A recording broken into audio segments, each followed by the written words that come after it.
following podcast is brought to you exclusively by the Rad Rob Radio Network.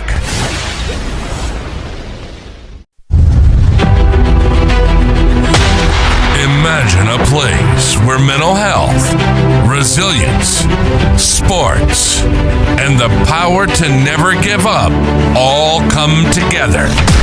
This show is about life. It's about mental health.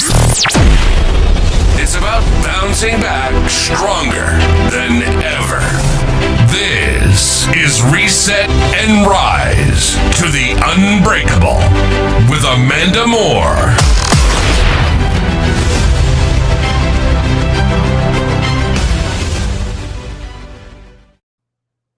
Hey guys, welcome back to Reset and Rise to the Unbreakable with Amanda Moore. I am your host, Rad Rob Francois. This is episode number 19. We have a very special guest, and I'm also here with my good friend, Amanda Moore. How are you, Amanda? I'm good. How are you? Doing well, thanks. I'm excited for our guest tonight. I am too. She's amazing and has quite a story and a history of service. So she's an amazing lady that I actually hooked up with on social media and got to know her a little bit. And I follow her podcast, SOS. And she's just has an incredible story. She's very outspoken as well, which I love. She's raw and real. And I totally vibe with people like that. So if you want to introduce her and bring her in, we have Teresa Carpenter with us tonight. All right, let's bring her in. She is quite a remarkable person, and I do love her podcast, SOS, Stories of Service. And she is a former Navy vet, and it's just so down to earth. Like just watching her podcast and seeing her stuff on social media. I mean, I can't say enough good things about her. So let's not waste any more time. Let's bring in the one and only Miss Teresa Carpenter. Good evening, Teresa. Thanks for being here. Hello. Thank you so much for having me, and thank you for the warm introduction. I really appreciate welcome. that. No problem. So we'll just first let people know that you retired this year in 2025 from service. So for listeners who may not know you yet, how would you describe the Teresa Carpenter at her core beyond the uniform and the titles that you have? I would say that I am a person who is always curious and always wondering the why behind something. So if we're going to fix a problem, how are we going to fix it? And why is that the problem that needs to be fixed? I've always been naturally curious about life. I was the person who would spend hours upon hours in the public library growing up, just trying to learn new information. And I always feel like life is such an education process in terms of growing and understanding each other. So at my core, I would say I'm a person who tries my best to figure out where I need to grow as a person and where's the next step. And then in that process, I try my best to bring that to other people and to push those dialogues and that change forward in my work. Yeah, and you definitely can see that through your podcast in itself as well. And you haven't given her a follow or a listen yet. You probably should. She's got very good information out there. Some stuff I didn't realize were controversial issues or items to be discussed. So I really enjoy your podcast. But you served nearly 30 years in the Navy. What originally drew you to military service, and how did those early years shape your identity? So I was born and raised in Columbus, Ohio. Go Buckeyes. And there really isn't a lot of people from Columbus, Ohio who are joining the Navy. It's not a coastal town. There isn't people that I was around who were in the military growing up. It was really just a decision to join based on not having a lot of money and realizing that I was feeling left behind. As my friends would go off to college, they were getting their lives on track. I was still in this party mode. I had friends who would come in and out of my life, jobs that would come in and out of my life. And I really was struggling to figure out who I was and what my next step ought to be. I didn't grow up knowing a lot about myself or really understanding. I kind of grew up in a survival mindset. So there wasn't that time to really develop myself as a professional. because I was just too busy trying to figure out where I was going to feel loved or supported. And I think that lack of having that as a child drew me to want to leave my hometown and discover something else and get out there and do something that none of my friends were doing or could understand why I was doing it at the time. And I enlisted at the age of 19 back in 1996. I went aviation. I was an aviation electrician's mate initially in the United States Navy. And I did 10 years up to first class petty officer. Then I switched and became a surface warfare officer, and then eventually laterally transferred to public affairs. And that's where I spent the last 10 or so, actually more than that. 2006 is when I started practicing public affairs. So since then, I've been a public affairs officer. Oh, wow. That's interesting. So you've gone through multiple major life transitions, divorce, relocations, breakup, deployments. Which season of your life tested you the most, and what did you learn most about yourself in that period of time? Gosh, that's a great question. I would say my divorce would probably come to mind as the first major, well, actually, I back that up. My first major challenge was my nervous breakdown when I turned 19 and I fought a med board to stay in the Navy. So I was going to get med boarded out for a psychotic disorder not otherwise specified. And I learned the medical system within the United States Navy, and I learned about mental health and how we tend to put sometimes subjective labels on people. And that's how we determine who gets to stay and who gets to go. And when I understood that a little bit better, I realized that I had made a mistake while stationed in an overseas location, and I felt like I could bounce back from that mistake. So I fought to stay in the Navy and not get med boarded out. And it took me over a year to do so, but that was kind of my first fight with advocacy or advocating. So I'd say that was probably the biggest challenge at that point. And then the next one would have been my divorce. And then after that, before that, struggling to become a PAO. I really fought to become a Navy storyteller. They wanted to keep as many surface warfare officers as they could. So that was a struggle. So I've had, I think like many people, like your audience, I'm sure has had, we all have these points in our life. I call them turning points, where your life could have gone down one road, but it went down this other road. And then you try to make sense of that piece of your life and say, okay, this was meant to be, even if it was a challenge. Mm-hmm. Yeah, absolutely. When you were talking about that too, I wanted to point out, my dad served in the Navy, and he was in the Vietnam War. He's buried at the Rock Island Arsenal in Illinois Cemetery. He, his brother was diagnosed with schizophrenia, and they dishonorably discharged him. My dad was also dishonorably discharged for mental health issues as well. But they had to fight tooth and nail just to allow them both as brothers to be buried in the Rock Island Arsenal Cemetery, which I don't know what all they had to do to go at bat for that, what the family had to do, or my dad's family. But when I went there and visited, there are way more people that are discharged for mental health issues or not allowed to serve due to that. And I think that that's a pretty sad fact, actually. I do believe, after research that I've done, that my dad's mental health issues became somewhat a little bit more of a culprit of the aftermath of Vietnam War. I don't per se think that he had a lot of those issues before. He did have bipolar disorder before he went into war, but it wasn't found until he was, medically diagnosed with something like that. So it's kind of sad to realize that some people come back and they just don't have a sense of self. They suffer from PTSD so bad, and it changes how their brainwaves respond and react to coming back to being a citizen in the U.S. after serving. So the fact that you've been able to come back after serving and been on so many deployments, and you're doing something so profound to help so many other people and bring information that's out there to the forefront, that's highly commendable. Also, that you're able to talk about your struggles with getting into the Navy in the first place. Oh, sure. I mean, I grew up in a home where I didn't feel loved. A lot of times I didn't feel I never knew where I stood with my mother. I mean, every day it was either she loved me or she hated me. Most of the time she hated me. Most of the time I hated her.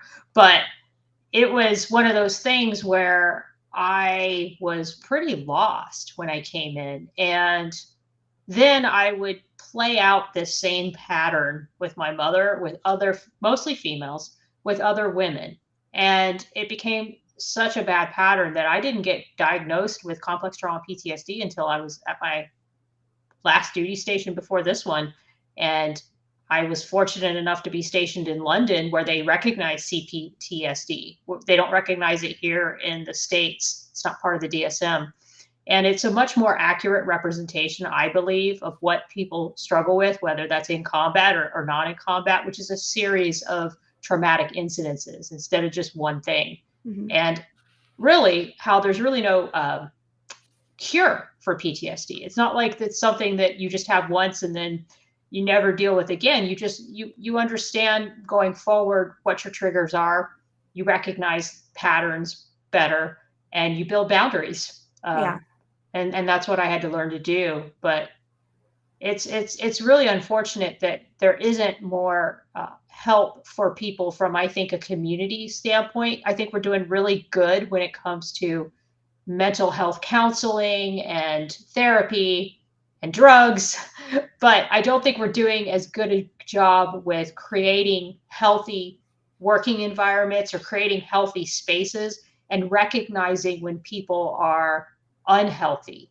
Mhm. We don't see it because if Mhm. someone's charming, if they're charismatic, if they know who to impress, they tend to not be able to see through that person. And as somebody who's been bullied off and on all my life, I can just sort of tell sometimes when someone is that kind of person, and sometimes that doesn't go over well. So yes, it's definitely been a struggle, but it's also been a story of redemption and a story of rising above and overcoming and having some amazing experiences as well. Well, just off you saying all of that, we have way more in common Yes. than I thought. We had, I think it was episode 3, maybe. I talked about my CPTSD that I was diagnosed with a couple of years ago, and it's complex post-traumatic stress disorder caused by childhood trauma. Yep. So when you talk about learning your triggers, I've had to learn my triggers over the years. I've also had to set boundaries with certain people that will recreate those triggers and remove Sure. myself from situations. But I also am a no BS person. So if I do run into that person that is charming and they put together this forefront of making everyone believe that they're this very charismatic, very nice, very gentle person, I can usually read through the lines too, as you said, and see that there's something more to that. But what makes me sad is I tend to empathize with those people even more, because I actually feel sorry for them that they don't recognize that they need the help that they should be getting. They just kind of perpetuate it and push it off and project it onto other people. So I do understand what you're saying, very much so. And it is sad. There's not, when it comes to some of that stuff, there is not the help out there that I believe a lot of people need. I think we are, like you said, I think we are getting better as a society about promoting mental health awareness. But the suicide rate is still very, very high. It's too high, and it keeps increasing and climbing, and everybody comes to their own opinions of what is being caused by that, whether it be economically, financial hardship, relationships, jobs, just the stress and burden of life itself. There's all different reasonings out there for it, but it is still, to me, that is such a profound thing still that we as a society need to be more aware of and try to promote a little bit more in that direction of suicide awareness. Especially with military and combat vets that have come back from serving their country. It's very sad to see the numbers. I think when we did our show, I had pulled up some stats of how it affects service members when they come back from serving. So, yeah. Yeah. I mean, the numbers are incredibly high. And one of the things that we also don't do a good job of is teaching people how to tell their story. Mm-hmm. I just got back from a storytelling workshop on Saturday, and one of the takeaways I got was that in Vietnam, they don't have the struggles with PTSD that we do. And that's because they're a much more communal society, and it's more open and accepted that people share stories and they share their story. Mm-hmm. But when you share your story or you share your scars, often you're stigmatized. And so we haven't created a safe and a healthy culture around storytelling. And a lot of times there lacks those supportive environments, those open campfires, or those times when people are sitting in a circle just listening to one another and holding space. We don't have that as a normalization within our society. You see it in anonymous groups, but I was telling the facilitators on Saturday, I hadn't seen what we experienced and the ways in which people were sharing since my days of going to anonymous groups. And I think that needs to change, because I believe that when we can learn how to share and how to tell a story about what happened to us, it helps us heal, because every time we tell it, we make sense of it, we make meaning from it, and we find others who have experienced something similar, and they can tell back those stories to us as well and help us make sense of it. That's literally why we have this podcast, to be honest. I mean, that's people naturally do want to tell their stories, even if it's something that, because we've had a lot of people on here say, well, I've never told anybody this before. And they let it out for the first time, and it's like, wow. And it just to get that off your back and just put it out there and let people take it and ingest it, and it's very cathartic for a lot of people. Oh, it's powerful. I just shared for the first time how I got out of the Navy, like the nail in the coffin, which was why I separated. I mean, I was going to get out anyway, but why I got out earlier than I planned, and why it wasn't necessarily the most positive way to get out. And it just made me feel a lot better. I mean, after I did it, and then I did an open letter to the public affairs community. I put that out today. And I'm getting a little blowback, but really not much. I think everybody kind of knows that there's these problems in our professions. It's not just Navy public affairs. It's really a leadership issue. And I think that people appreciate that someone's willing to talk about it and say the things that need to be fixed. And it really does come down to, and I say it in the blog, having spaces where people can bring up problems. Talk about the elephant in the room. Right. Yeah. Right. Yeah. And I mean and I was lucky that I was able to get to go to NATO my last 2 years before I retired.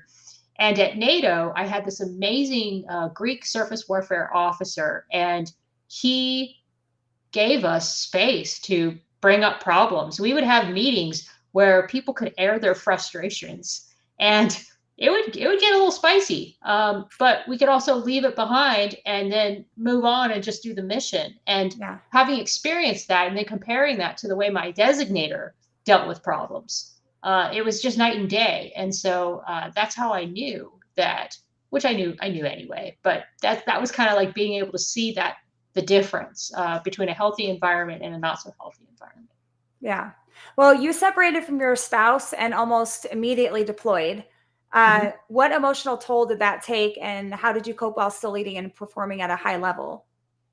That was tough. I went from divorcing my husband in 2013, and we were in the middle of a PCS move, and I just knew that the relationship was over, and I was not going to want to start a new life with him in San Diego. And it was like that point where I knew that if I didn't do that, we would be starting all over again and just repeating all the same problems, because we had gotten to a point where we were just not on the same page anymore in terms of our values, in terms of bettering ourselves. We just didn't have the same outlook on life. He had very specific intentions of wanting to settle back down with his family where he was from. I wasn't necessarily on board with doing that. And it was just sad. I mean, when I look back on it, he ended up going back to be near his family. I went on deployment. I had nobody on that deployment. It was an 8-10 month deployment, and I was just kind of a sad mess on the inside. But on the outside, I had sailors that I was in charge of, and I needed to perform and do the job. And by all accounts facing outwardly, I was very successful, and so was the teams under me. And really, there wasn't a lot of drama on that deployment. I mean, I got my Battle Watch Captain qualification. That was a little bit tough. That was on USS Boxer when I was an amphibious squadron PAO. And I think I've always looked at my career and success as like that measure of accomplishment and that drug to keep me going. But then on the inside, I was still not processing or handling some of the more deeper level relationship problems. But I could always escape into my performance and performing as a part of my ego and as part of my identity. And that didn't really come to a head until after that deployment. And I came home and I was by myself and I was alone again. And I ended up getting a DUI. And it was a pretty stressful period. However, that also got me into the AA groups and the anonymous groups and really set me on another path of healing during that chapter of my life. So which deployment of yours was probably, I don't want to say like the most, let's say maybe the most profound for you in learning about yourself as an individual? That's a good question. I don't necessarily think the boxer one was that. I would say the other deployment that I did on USS Nimitz, and then I've done about 3 like main deployments. I did my enlisted deployment on USS Abraham Lincoln, where I got picked up as an officer, the aircraft carrier, and then I did 2 other major deployments, one on USS Boxer, then one on USS Nimitz. So if I look, and then I've done an individual augmentee assignment for 6 months in the Southern Philippines. So if I had to say of the 4 of those, which was the most significant or where I grew the most, I would probably have to say Nimitz, because Nimitz challenged me more as a leader. And it's where I was able to get out a lot of my rookie mistakes as a leader, like having very strict boundaries with coworkers, understanding that unfortunately in this weaponized complaint system, you can't really hold subordinates accountable. You have to inspire through inspiration, through being motivated. And then the people that don't want to perform, sadly, they're just going to get away with not performing because you really don't have systems of redress that actually work properly in the military. And so I realized at that point that you had to start treating your employees as volunteers. And if you could treat them that way and then realize that all you can do is set the example, and you can, I wouldn't say, I don't want to use the word publicly shame, but in a positive way, show that everybody wants to work together and be a team. And hey, there's just this one other person that's not being a team member. How do we bring them in? That's the only way you're going to inspire. So there was a lot of tools I didn't have to lead as a carrier PAO. And I learned from that. I learned, okay, and those skills really helped me when I got to NATO, because then I was in charge of an international staff of communicators. And there's no such thing as punishment. There's no such thing as really writing somebody up. If you do that, it's just going to come back on you and you're going to be retaliated against. So you realize very quickly how to lead by only inspiring people. That's all you can do. And that was definitely a life lesson. It's not perfect. And maybe one day our justice system will actually have due process and we can go back to actually leading the proper way. But I just found workarounds and ways to try to be successful despite the challenges. Yeah. I do want to ask, we joked off air that we may not get into some of the controversial stuff, but I am just controversial by nature. I'm as blunt as can be. Sure.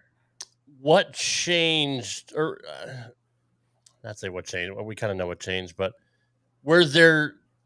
did you have more difficulties under previous administrations that you never had to deal with before?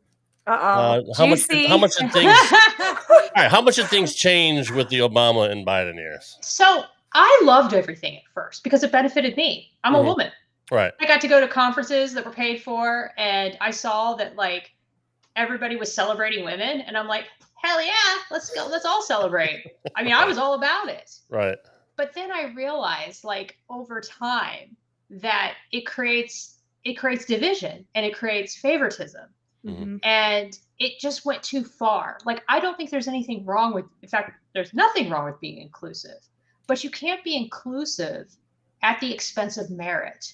And I saw that over time, we took what was supposed to be a good thing and a good idea and people could believe in, and we started applying it to everything. Well, we've got to have the first woman to do this. We've got to have the first woman to do that. We've got to have the first Black guy to do this. First Black, and it starts to become all these different identity divisions. And I just couldn't stand behind that. And when I saw that my peers weren't agreeing with me on any of this and were celebrating all of it and thinking it was all great, I realized that my beliefs were conflicting with the party line and the party narrative. And that didn't really happen robustly until these past couple of years. Yeah. I would say before that, I was just like, oh, extremism training? Heck yeah, let's do that.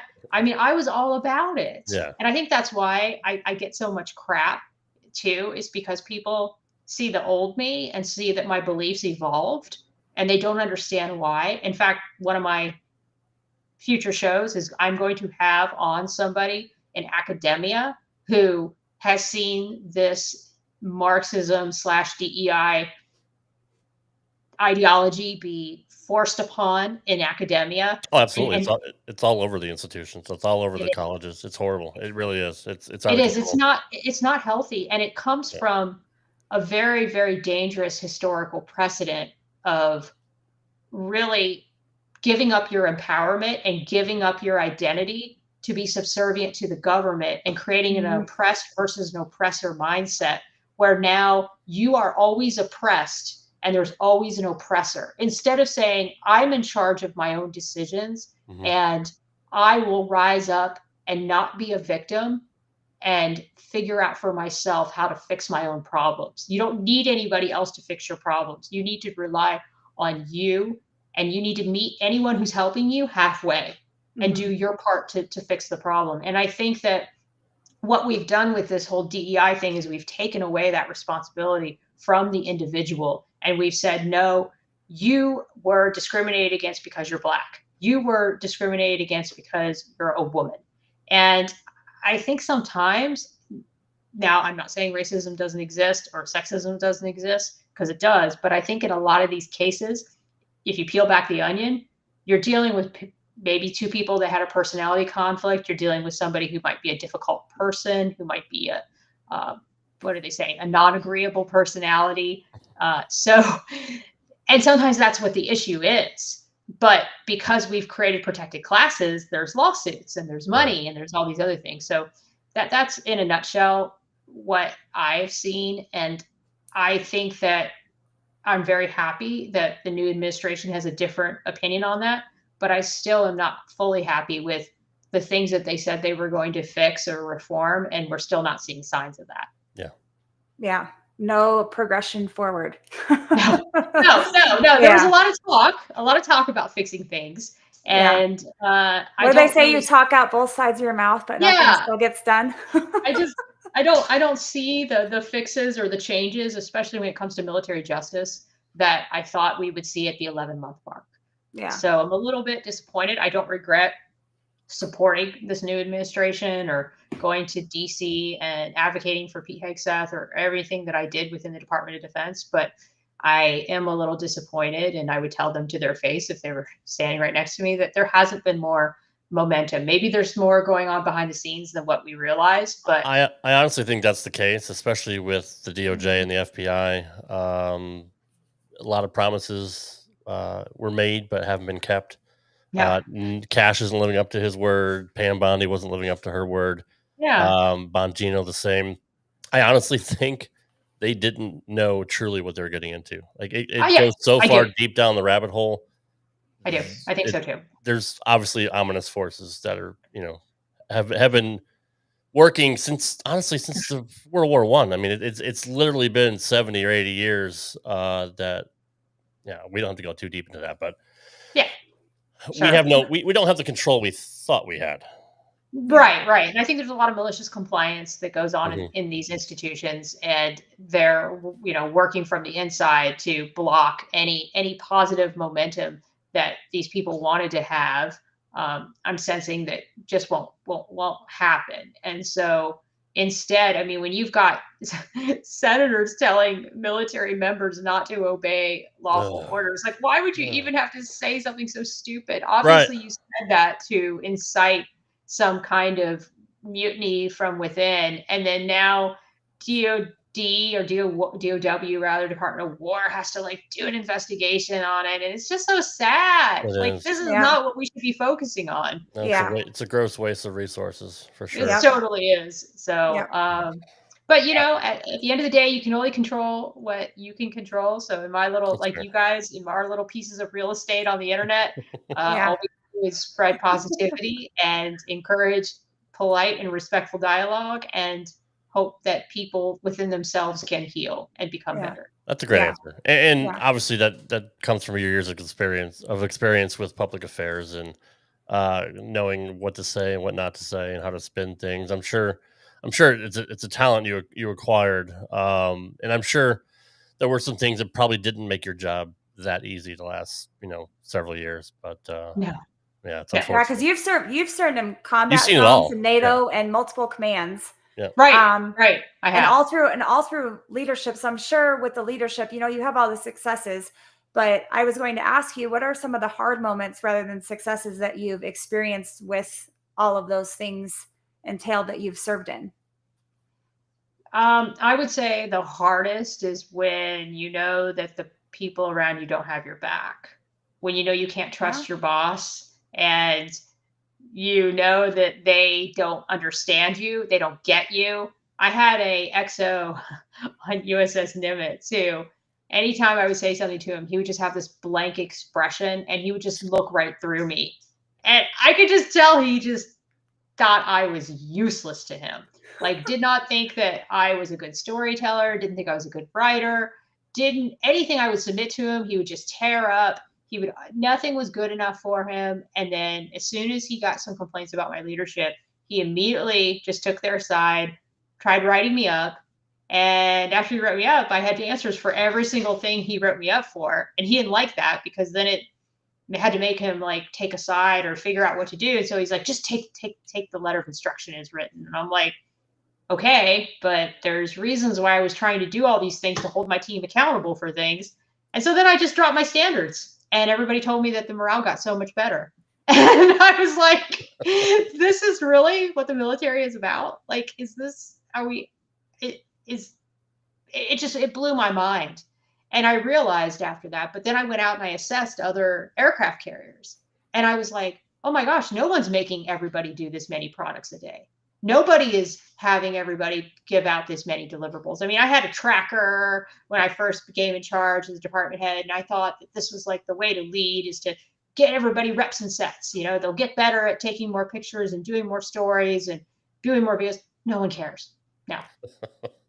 All they want to do is immediately pop to with whatever the good idea fairy of the day is. Mm-hmm. And when I started to understand that that's really what public affairs was about, it sort of disappointed me. I mean, I was kind of like, that was sort of the beginning. I always say the beginning of the end was this one particular case of a CO on a ship who got relieved, and the CNO wanted to reinstate him, but Trump wouldn't let him become reinstated, and it became very political when it should have just been about the issue.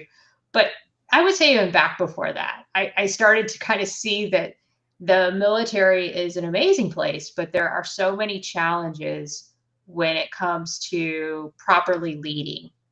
And you're not able to lead the way that things have to be led in order to get things done, in order to actually make an impact. You can just kind of keep the train on the tracks a little bit wobbling along just to do enough to get by. That any of us can do. But if you actually want to make the organization better and you want to push the boundaries of what's possible, you're going to come up with a bunch of institutional resistance, because there's no motivation in a lot of these jobs to make things better, which is really sad. And when I started to see that, I realized, like, oh, I'm going down a different road, because I want to make things better. I want to do these really cool videos, or have this particular types of stories. And there are some amazing people who want to do a really, really good job. But I found that it really just comes to someone's own personal motivation to want to become better a lot of times. You can't force it on some people. You can't force it. They have to want it. Yeah. Yep. Yeah. Exactly. Yeah. Was there ever an edict to be more politically correct, or were you ever given orders to where, yeah, you can't do that, you can't say that, we shouldn't spin it this way, this is what we were given? I was never on that level where I had to do that. I mean, everything that I said or did had to be blessed by like 2 levels above me. Mm-hmm. you definitely felt like there wasn't really space to be empowered as a communicator. It was more, this is what we're going to say, this is how we're going to say it. And it really hit ahead when I was at UCOM and we were doing after the Ukraine was invaded by Russia. I saw that even UCOM, I mean, they're a combatant command. They should have the control to run their own program. Yeah. But then I realized that they had no control, that everything came from on high, from duty. And I thought, wow, like even at this level of public affairs. And I also became a little disillusioned that every exercise was just saying, we're working with our partners and allies, we're singing Kumbaya. This is great. They're so great. We're so great. We accomplished these. I mean, you could write any particular exercise story and it would always have like the same things in it. You could take the old exercise story from last year and change around a few words, which people did, and change around a few quotes, and you would have the exact same story. And then it just became, well, let's build the communicator's professional expertise, because that's the only thing you could really focus on. So you're like, okay, well, this professional communicator can become a better photographer, or they can become a better videographer, or they can shoot in a different way. The best parts of my job were when we would get like a particular visit from like the CNO, or a movie set would come to your ship or something like that, or you would actually be involved in a combat operation. So when our aircraft were involved in the war in ISIS, you definitely felt like this heightened sense of purpose and meaning. But I would say that that's not the majority of a lot of people's military career is getting involved in these real high profile missions. Some people get them and some people don't. I would say the majority is the day-to-day just grind of, especially as a public affairs officer, the last part of my career, it's just doing what needs to be done to satisfy whatever the narrative is at that given moment, which can change all the time. Like we saw a huge change between Biden and Trump in terms of how the military was going to be run. So, well, I wanted to ask you what service means to you, because you're an activist, podcaster, and a retired naval officer. With those three things combined, have you kind of honed in on what service means in particular to you now? I believe that service at this point in my life means imparting to the people that come after me a sense of purpose and a sense of impact. What can they do in their particular arena of expertise or their sphere of influence to make an impact? It might only be something very small, like forming a particular committee at work that pushes a particular initiative forward. It could be when the mission calls to step up and do the job well. And I think that's like the best satisfaction that you can have. I was a part of the initial war in Iraq when they said mission accomplished, and there was this big banner on an aircraft carrier. That was my aircraft carrier. Wow. President Bush landed on aircraft 700, which was the aircraft that I used to fix.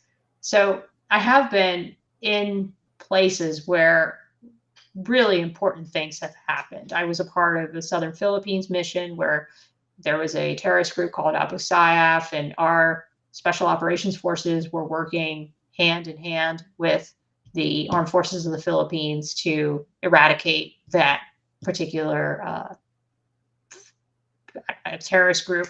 So I think that for me, it's just being ready and being the best that you can be at your profession, even when you're not being called upon to do so. Like get all the qualifications that you can, get all the education that you can, work on your craft when you're not working, so that when you are called to do the hard stuff, you're the person that they look to because you've already built up those expertise.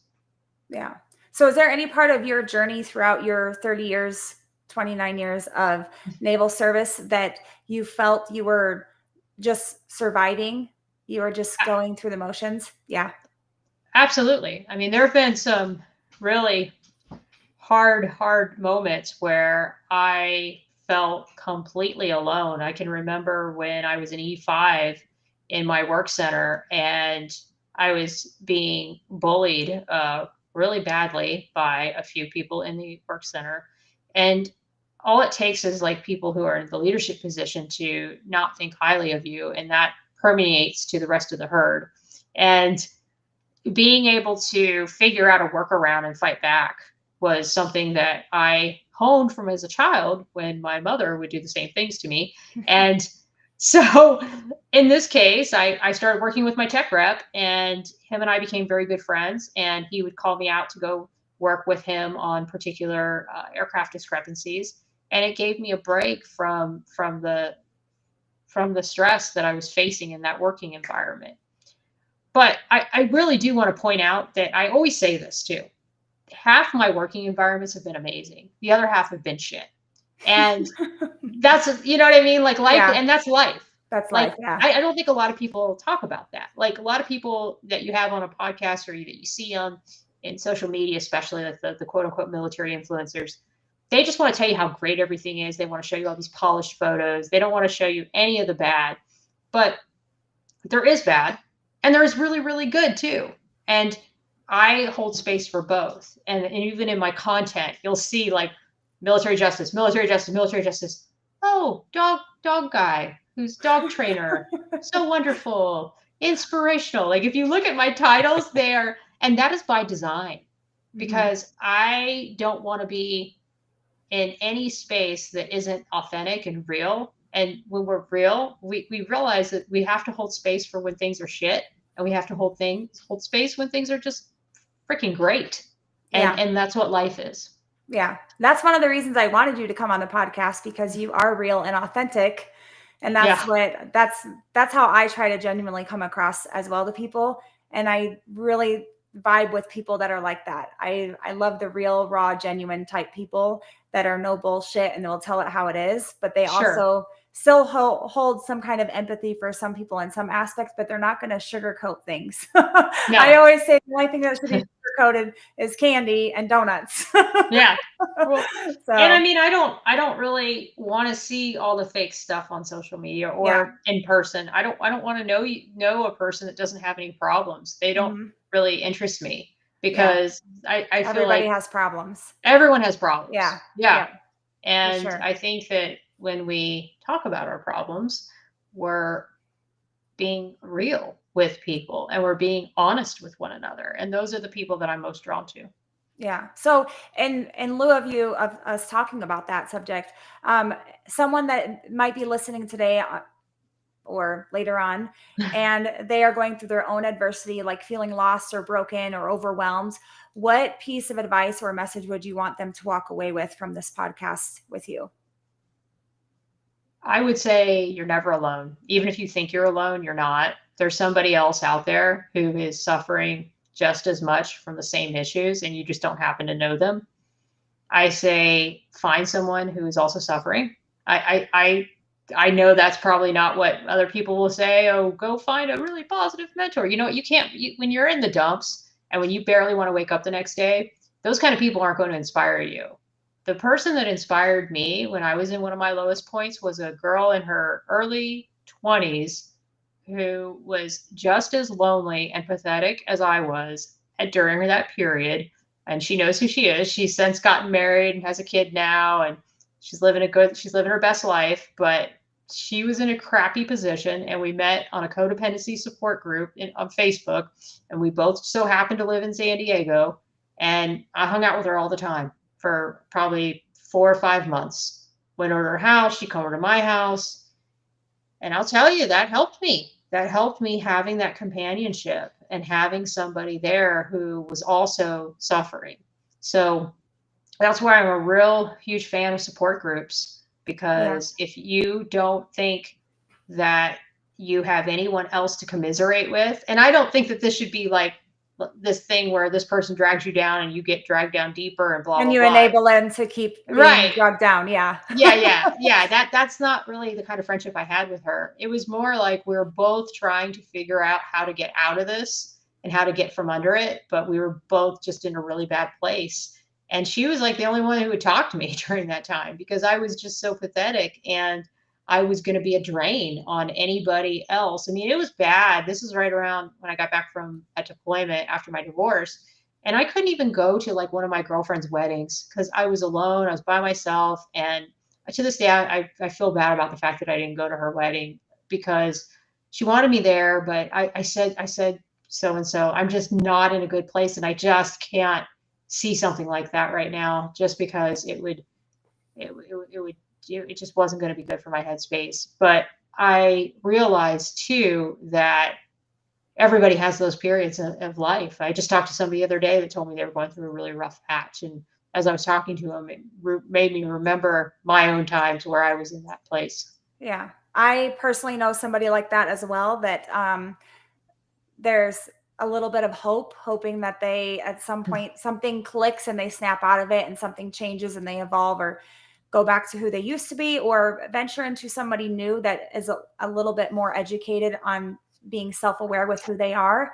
But I think, like you said, for me personally, I've been down the dumps and super depressed and have thought my life was over and I'm alone and I'm broken and there's no way of fixing anything and I feel helpless. And I do know somebody that's going through that and feels those things right now.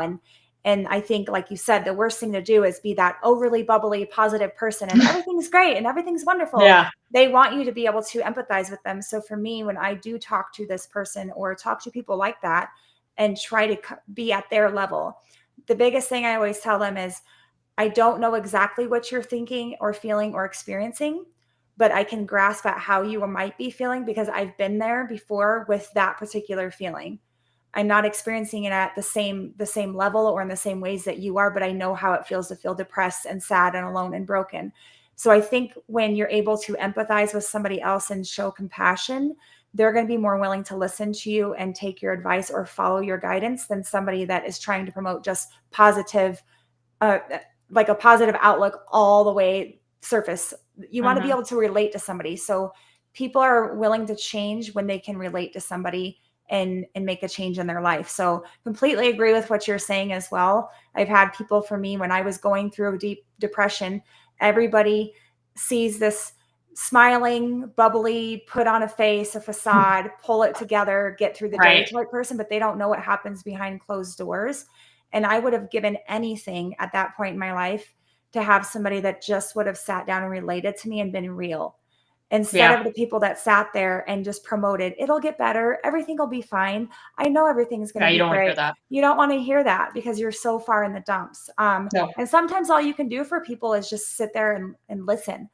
Sometimes the best thing for somebody is to allow them to vent and say what's wrong, and you just listen. And I think sometimes people spend too much time.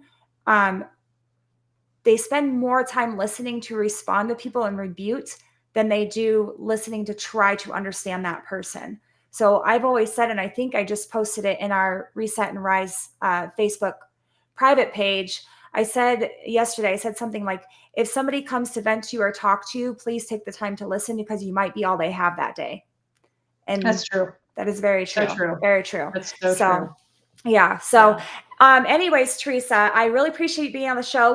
What's next for you? What are you excited to create or pursue in this next chapter of your life? I think at this point, it's this third act of life, and I'm only 49, so I'm still figuring out where this next life is going to take me. I'm going to continue with the podcast. I'm in grad school, and it's a really great program. It helps veterans prepare to run for office. I don't know if I'll run for any kind of office. I don't necessarily like what I see when it comes to the ugliness of politics or the fundraising that is required of politics. But I would love to see really good leaders in those positions of influence, and whether or not it's somebody I'm just supporting, I still want to know the process. I tend to be drawn to politics, even on the local level. I just went to a city council meeting yesterday where they're trying to get rid of the city attorney for apparently doing some nefarious things. And I walk out of the council meeting, you can see it on my Facebook page, and they're like setting up a press conference. And I'm like, oh, I guess I'm like right here and the cameras are right here. So I just start holding up my phone.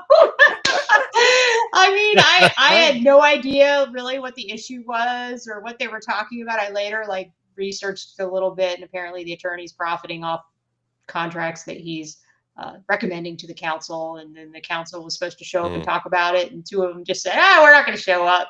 I guess that's Mississippi politics. You can just kind of do what you want in the South. But don't get me started. It was fascinating. And there's a guy there who lives locally who's a civilian or a citizen journalist. And he's got this like online news publication. And I've kind of been following him pretty closely lately. And he's also a veteran.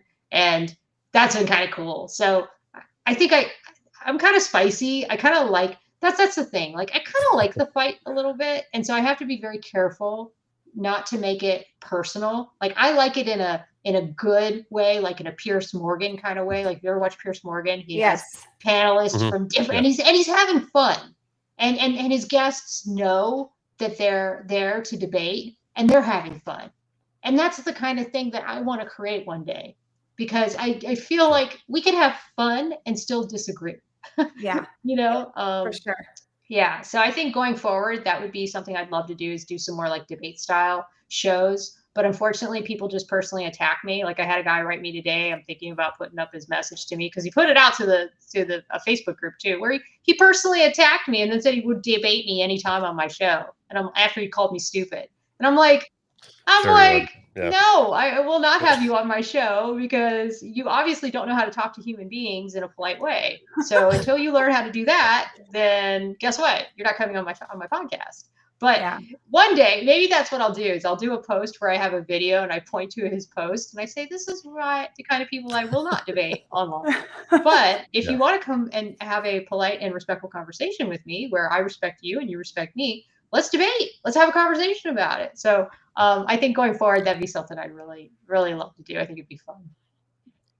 And that's why I miss Charlie Kirk, because he said if we stop having discussions and stop having debates, there's no hope for the rest of us. Like he was so good at just talking to people. I mean, he's just a natural leader, and obviously that's why he was taken out, because people were afraid of him. It's so for the impact disgusting he made. and sad. And like, I see these congressional hearings and they're all shit shows, and I'm like, why do you even do them? I thankfully saw one about the veteran claims process that was done really well, and I was like, this is what it really should be. It should. I mean, they had VSOs who, of course, honor the contract, and then they had a guy who has an amputated leg and was taken out by combat and feels that only people who have had battlefield scars should collect VA disability. And it was a really respectful debate that went back and forth, and the Congress people asked really good questions.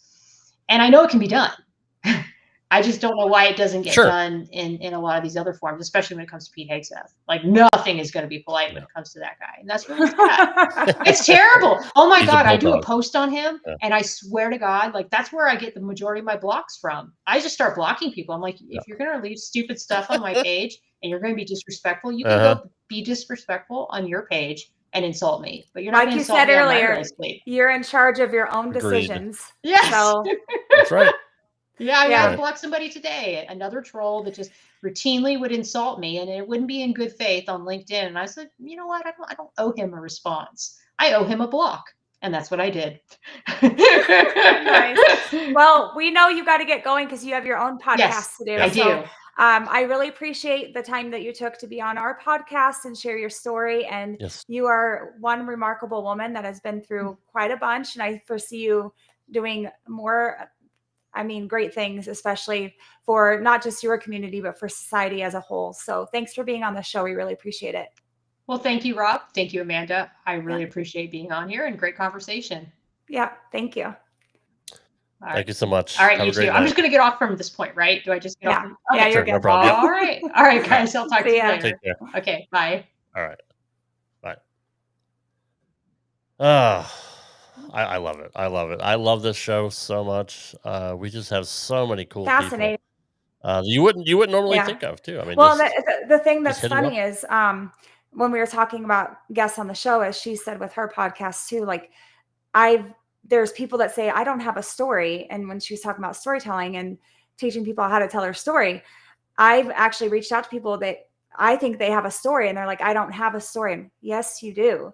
A lot of the times Everybody has people a don't story. think that they have a story because they think that it's boring, mundane. It's just like everybody else's story, and it's nothing Mm-hmm. fascinating. But I think we all have a story to a point, whether it be growing up or in the now, or things that we've been through that have been traumatic.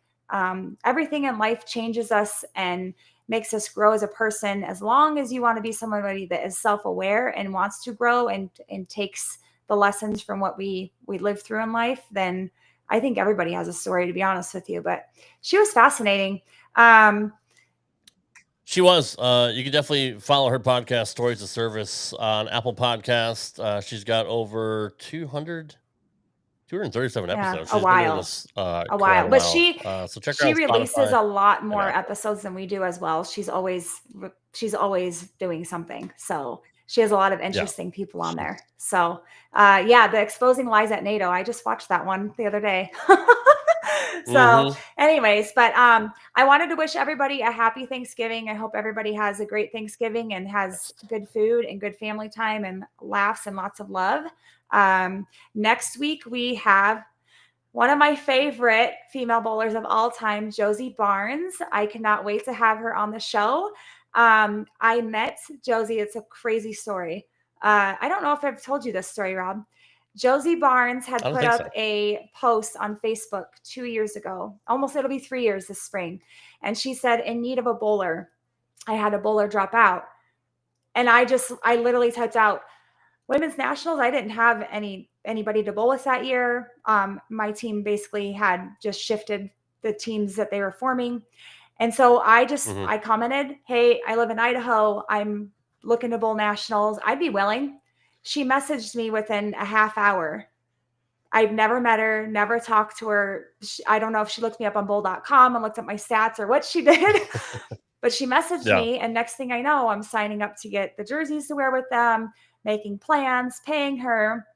And that is the breakout year that I had at Women's Nationals when I finished 6th overall in the nation in my division, and 12th Wow. in, I think it was 12th in team. And I want to say we finished 8th or 9th in team. But anyways, and so I am the honorary Vanderbilt alumni, and Josie Barnes is at Vanderbilt. So that's how that came about. Yeah. And I should have saved these colors for next week because these are their colors, black and gold. But anyways, Josie's a fascinating, amazing person. She's such an inspiration. It is bowling with her the last couple of years. I went to Vegas with them this last spring. They're no fuss. They definitely bring the meaning of team to the meaning of team. They all support one another. It doesn't matter if you bowl bad in your own perspective or if you bowl amazing. They're going to support you either way and clap for you and cheer for you. Last year did not have as good of a year, but my doubles partner was still amazing. It was my same doubles partner 2 years in a row. Meeting Natalie Tackett, EJ's wife, I bowled on a pair next to her. I've met so many incredible women through that team, and thanks to Josie. So I'm very excited to have her on the show. Josie has also taken the throttle with taking care of her health. Let's just leave it at that. She has inspired many, many people to start to get fit. The girls that she coaches, she puts them through a fitness program, because we all know that bowling and fitness do go hand in hand. You have to be, somewhat in shape to bowl. But Josie's got a fascinating story. She's just a really genuine, kind, humble human being. And that's the kind of females I want to be around. And I've been very, very blessed. I'm going back to bowl with Vanderbilt again this year in Reno, which was where I bowled when I had the standout year. And I was always scared of the National Bowling Stadium until I bowled that year. And I don't know what it was. I still don't know what it was. I don't know if you would think I would have had an adrenaline rush of nerves. I didn't. They made me feel like a part of the team. I felt so comfortable. We went to dinner together. It was a great experience. And of course I clicked with some girls more than others. Sometimes there's an age gap or just preferences, but overall, it's probably the best team experience I've ever had. I have pictures of the team with us, and there's, I don't know, I think there's over 20 of us that go every year. It's a lot. And we kind of just take over like 10 to 12 lanes of the National Bowling Stadium, and then down at South Point in Vegas. But I kind of wish, in all honesty, women's nationals would venture somewhere else. I mean, I had a memory pop up the other day from Wichita, Kansas in 2019. 2019 is the last time we actually went somewhere other than Reno or Vegas. And you would think with Wichita State being there, being such a bowling hotbed, you would think they would go back. What I will tell you though is the house that we bowled in Wichita, not my favorite. It's dark. It's dark. It's really elongated. It's kind of one of those old school, still has the old school locker system in the bowling alley. So it wasn't really one of my favorite. I'm just really tired of going down to Reno and Vegas. I'd like to go somewhere else. And unfortunately, the Open Championships last year, they were held in Baton Rouge, and that's just a little bit too far for my taste, and a little expensive and a little hot and muggy. So I heard a lot of horror stories from people that went last year. But anyway, so I can't wait to have Josie on next week. And like I said, again, we're on, you can find us on TikTok, Instagram, Facebook, YouTube, of course. And this episode will be available on all audio podcasts starting this Thursday. And anyways, if you haven't yet, you can like and subscribe to our channel. We were at, when I checked this morning, we were at 179 subscribers. So I'm sure it's not my charismatic begging and pleading last week to get us to 200 by the end of the year that got me 2 more, but I would really like to get a few more. So if you happen to watch this episode, spread the word. We've had some incredible guests, and we still have some more incredible ones to come up. And I'm starting to find that other podcasters want to be on other podcasters' podcasts.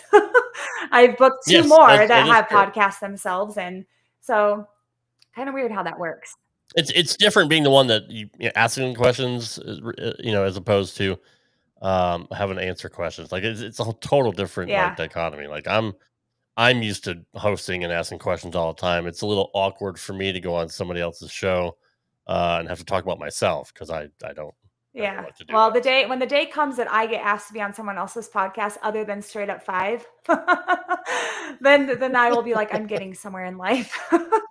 We'll see. Right. We'll see. But yeah, Teresa was great. She's she had quite the story, and that's a long time. I mean, that's a long time to serve. And I think for me, I've always said I have a really soft spot for veterans, but especially naval veterans, because my dad served in the Navy. So when she started pointing out things about that, and of course, when I watch her podcast and follow her stuff, it just brings back some memories of things I've been told about my dad and things about the Navy. So anyways, with that being said, thanks everybody that tuned in or does watch the show or post stream. We really appreciate it. And I hope you guys all tune in next week. Other than that, have a great week.